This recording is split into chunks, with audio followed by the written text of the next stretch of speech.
Today we're going to review the Omega Seamaster Diver 300M, reference number 2599.80. As you could tell, it is a chronograph. Very cool watch. Let's get into it. So this watch comes in at 41.5 millimeters, which is the exact same size as the revised Rolex Submariner case. As we know, they were using the Maxi case the last X amount of years, and they recently updated it in about 2020, so, 4 or 5 years ago. Now, this particular watch was made in the early 90s.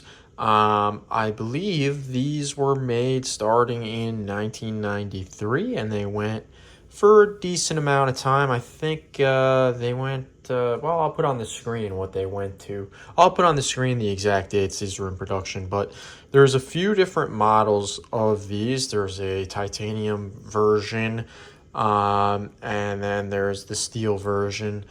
It's kind of hard to tell which is which, but I'm pretty sure this is the titanium version based on the color of the bezel. If you have a blue, like a dark blue bezel, then I believe you have the steel version, and this light blue, I believe, is the titanium version. There is not really a lot of information online about that, if I'm being completely honest. It's really hard to tell, because if you actually open the case back and look at the reference number, which is usually on the bottom of the actual case back here, there's actually multiple reference numbers on that case back. Classic Omega right there. But, it is what it is. The watch looks awesome. It has patinaed pretty nicely. Something I've noticed about pretty much all of the Omegas from this era is with the lume. Notice how the lume on the right side is way darker than the lume on the left on the left side. So it's kind of hard to tell, but you would think that, okay, it's just one watch. Maybe it had some water damage on one side or whatever. No, actually, that's not the case. If you look at multiples of these watches, they all are like that. And I'm wondering why. It's really odd. Really, really odd. I mean, why would the color of the lume patina differently? Why would it be darker on the right than the left? Really interesting thing, but I kind of like how it looks, honestly. It is a chronograph, as you can see. So start is at the top. It's dead right now, so I apologize, but starts at the top, stop, and reset at the bottom. It has a 44-hour power reserve, and it rocks the Omega Caliber 1164, which is based off of an ETA movement. The bracelet is not terrible. It's not my favorite bracelet, but it's also not terrible. You click this button and she comes undone. And, it's easy. It's just a regular deployment class. Give me 1 second to pop her on.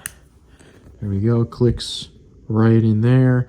And it's not sized to my wrist right now, but, I have a pretty small wrist overall, but the 41.5 size is not bad whatsoever. I really like this watch a lot. It is a great take. As we know, Pierce Brosnan wore the non-chronograph version of this watch in the Bond movies, and as we know, this is the first Omega to be in the Bond movies, and as we know, it was all the way up until Daniel Craig recently wearing the No Time to Die, which is my personal favorite Seamaster. But let me know what you think in the comments. Classic helium escape valve right there. Would you do the chronograph version? Would you do the non-chronograph version? I really like this watch. Great value. You could pick them up. This one doesn't have box and papers. It's like a $2,000 to $2,500 watch, roughly, give or take. If you want box and papers, I've seen them up in the low threes. But for $3,000, that's a heck of a bargain for a watch that looks decently modern, even though it's 30 years old at this point. And, you know, watches are getting more and more expensive. It's not bad to go to these vintage alternatives from time to time. No one's really going to be able to tell the difference unless they're a big watch nerd, but most people aren't. So, yeah, let me know what you think in the comments. Would you rock this thing or not? Thank you very much for watching. If you like this video, give it a thumbs up, subscribe. It really helps the channel a lot. I am trying to grow my personal watch business quite a bit this year.